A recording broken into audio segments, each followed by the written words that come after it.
Jen aspirants, I Ruby Thakur welcome you to SSB Crack Exams and I am here with a new topic. So हम सब जानते हैं कि quad summit चल रही थी 2024 that is in the US. तो आज के पूरी वीडियो लेक्चर में हम जानेंगे कि कौन कौन से जो हैं एग्रीमेंट्स वहां साइन हुए हैं और किस हिसाब से फर्दर जो है रिलेशनशिप चारों कंट्रीज का आगे इम्प्रूव हुआ है.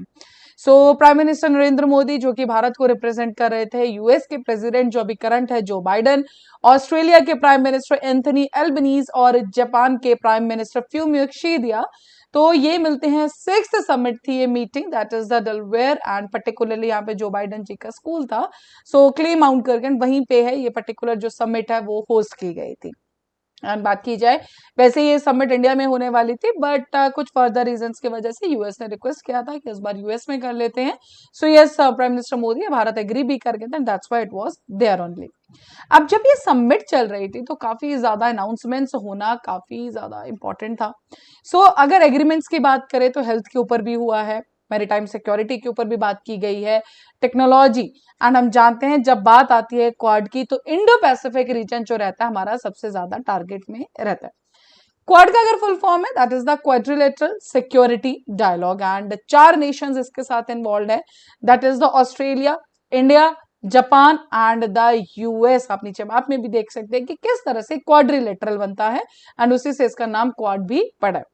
प्राइमरी जो फोकस रहता है इस पर्टिकुलर पूरी ग्रुपिंग का that is in the Indo Pacific region. अब चलिए स्टार्ट करते हैं. पहला हाईलाइट जो हमें देखने को मिला that is the elephant in the room. जब क्वाड को बनाया भी गया था उस पर्टिकुलर टाइम पर भी एक बात बहुत ज्यादा आ रही थी कि ये एंटी चाइना है, कि जो चाइना साउथ चाइना सी में या पर्टिकुलरली पूरे इंडो पैसिफिक रीजन में जो डोमिनेंस करता है या जो एक्सपेंशन करता है टेरिटरीज को लेके या हर एक टेरिटरी के ऊपर जो कहता है कि ये हमारी टेरिटरी है, ये उसके अगेंस्ट बनाया गया. अब प्राइम मिनिस्टर नरेंद्र मोदी जी के अपने स्पीच में एक जब ये स्पीच दे रहे थे यूएस के अंदर तो वो कहते हैं कि they are not against anyone and all of them support a rules-based international order to respect the sovereignty and territorial integrity. तो बोलने का मतलब ये है कि प्राइम मिनिस्टर मोदी जी का यहाँ पर कहना ये था कि हम किसी के भी अगेंस्ट नहीं हैं एंड हम यहाँ पर जो एक साथ आए हैं वो आए हैं हम इंटरनेशनल जो भी ऑर्डर है या एक जो पीस है, एक जो शांति है उसको बनाए रखने के लिए. हम सब जानते हैं इसका जो पर्टिकुलर एरिया है इंडो पैसिफिक रीजन. बट यहाँ पे जो आर नॉट अगेंस्ट एनीवन के ऊपर जो सबने एक का वो लगाया है कि यस यहाँ पे जो मोदी जी हैं वो रिमार्क कहीं ना कहीं चाइना का जो एक एग्रेसिव एक्शंस रहते हैं इस पर्टिकुलर रीजन में उन्हीं के अगेंस्ट उन्हीं के लिए यूज किया गया. डन. तो जो टेरिटोरियल डिस्प्यूट्स आप सब जानते हैं जो हमारे बीच चाहे फिलीपाइंस के साथ है, साउथ चाइना सी के अंदर कुछ अलग अलग आइलैंड्स पे चाइना का कहना है कि ये भी हमारा है, इंडिया के साथ अरुणाचल प्रदेश वाले एरिया के अंदर ऑफ कोर्स या तिब्बत रीजन में, तो चाइना इज एवरीवेयर क्लेमिंग कि दिस पर्टिकुलर रीजन है. तो टेरिटोरियल डिस्प्यूट्स जो है उनको भी ओवरकम करने के लिए ऐसी एक ग्रुपिंग सामने आई थी. डन. बट यहाँ पे ये आया था दो elephant in the room that is related to yes इस पर्टिकुलर स्टेटमेंट के ऊपर उन्होंने पर्टिकुलरली यहाँ पर कहा था. अब एक नेक्स्ट जो एक हमें देखने को मिला that was the watershed arrangement. अब यहाँ पे भारत और यूएस स्पेस फोर्स की हेल्प के साथ सेट करने जा रहा है पहला सेमीकंडक्टर फैब्रिकेशन प्लांट और ये होल्स पूरा का पूरा डेडिकेटेड होगा सिर्फ और सिर्फ नेशनल सिक्योरिटी के लिए. ये एक ऐसा इनिशिएटिव है जो कि क्रिटिकल चिप्स चाहे वो यूएस मिलिट्री के लिए हो या उसके अलाइड फोर्सेस के लिए या भारत के खुद के डिफेंस सेक्टर के लिए प्रोड्यूस करेगा. दैट मींस कि ये जो पर्टिकुलर पूरा का पूरा प्लांट है ये होगा सिर्फ और सिर्फ national security particularly defence sector के लिए. जो भारत के साथ ही आप जब जानते हैं भारत का खुद का एक सेमीकंडक्टर मिशन है तो उसी के साथ कोलैबोरेशन होगा और साथ में जो और स्ट्रेटेजिक पार्टनर्स है वो है Bharat semi, then third hi tech और साथ में वहां से यूएस स्पेस फोर्स. तो इनका बेसिकली क्या है कि भारत और अमेरिका की जो भी सिक्योरिटी के लिए नीड्स है उसके हिसाब से प्रोडक्शन किया जाएगा. तो टोटल एक नॉर्मली हम इसको समराइज करें दैट मींस सिर्फ और सिर्फ भारत और यूएस के दोनों की जो सिक्योरिटी नीड्स है नेशन के लिए उन्हीं के हिसाब से ये प्रोडक्शन करेगा, बाकी और ये किसी चीज में डील नहीं करेगा. ना next is the quad cancer moon shot. तो मैंने आपको स्टार्टिंग में बताया कि हर एक सेक्टर में एग्रीमेंट देखने को मिला। सो इसमें जो अगला है दैट इज फॉर व्हाट, एक सर्वाइकल कैंसर के अगेंस्ट फाइट। डन। तो चारों कंट्रीज इसके अंदर कंट्रीब्यूट करेंगे और भारत ने कमिट किया है कि $10 मिलियन वो स्क्रीनिंग के लिए, इस डिजीज के लिए, बिकॉज हमारे पीछे कुछ डाटा आए थे, उसके अंदर पाया गया था किस पर्टिकुलर टाइम पे सर्वाइकल कैंसर से काफी ज्यादा लोग टारगेटेड है। डन। वैक्सीन मैन्युफैक्चरर भारत का सीरम इंस्टीट्यूट, आप सबने इसका नाम सुना है, एंड साथ में गैवी, ये देंगे 40 million vaccine for the region. और रीजन कौन सा है, इंडो पैसिफिक रीजन की ही इसके अंदर बात की जा रही है। सो ये एक पर्टिकुलर चीज इसके अंदर डिसाइड की गई है। Now next is the quad HC ship observer mission. तो यहाँ पे बात आती है इंटरऑपरेट, किस चीज को इंप्रूव करना है हमें, इंटरऑपरेबिलिटी और मैरीटाइम सेफ्टी के ऊपर। अब यहाँ पे जो कोस्ट गार्ड मिशन हैं, ठीक है, जो भी 2025 के बाद पर्टिकुलरली प्लान किए गए हैं, उनके ऊपर काम किया जाएगा।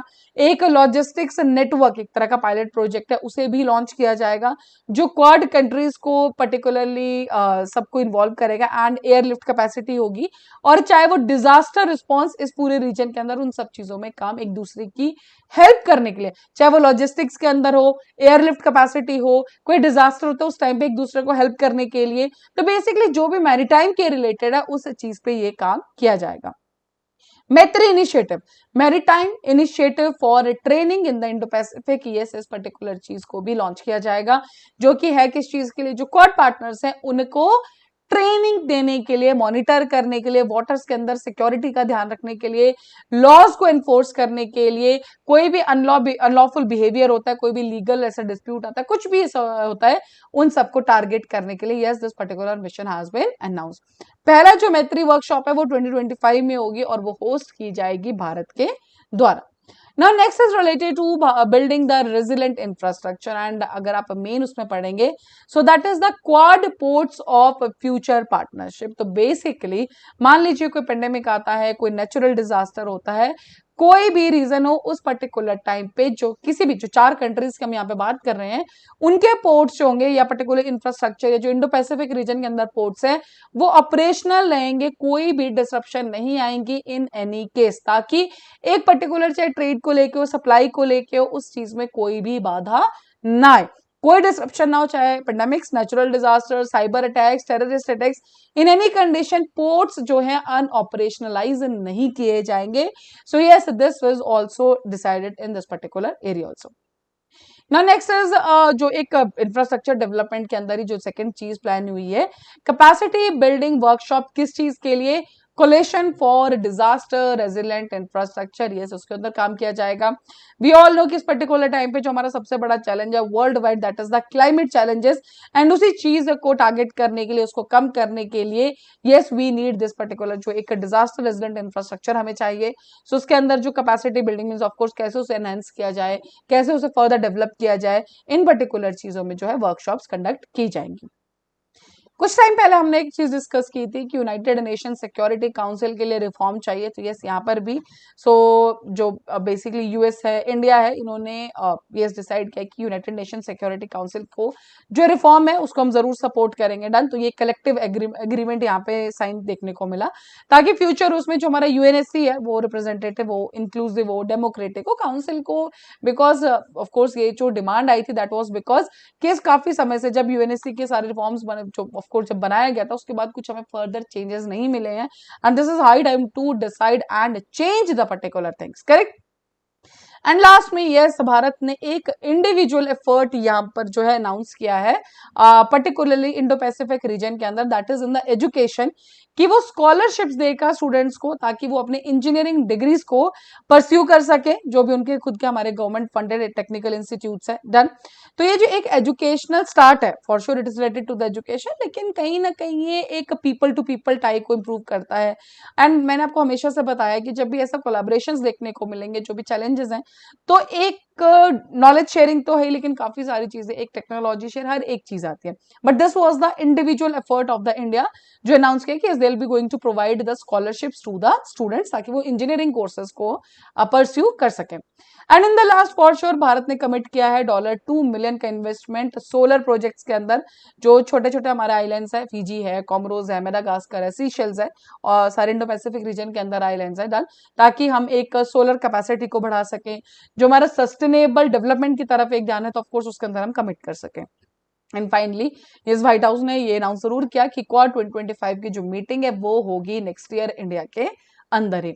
सो these were the all agreements जो कि साइन किए गए हैं ड्यूरिंग दिस पर्टिकुलर मीटिंग जो कि हुई यूएस के अंदर। So that is all for this particular update. अभी आपके स्क्रीन पे एसएसबी इंटरव्यू के कोर्सेज हर महीने हमारे बैचेस बैठते हैं, आप ज्वाइन नहीं कर सकते हैं।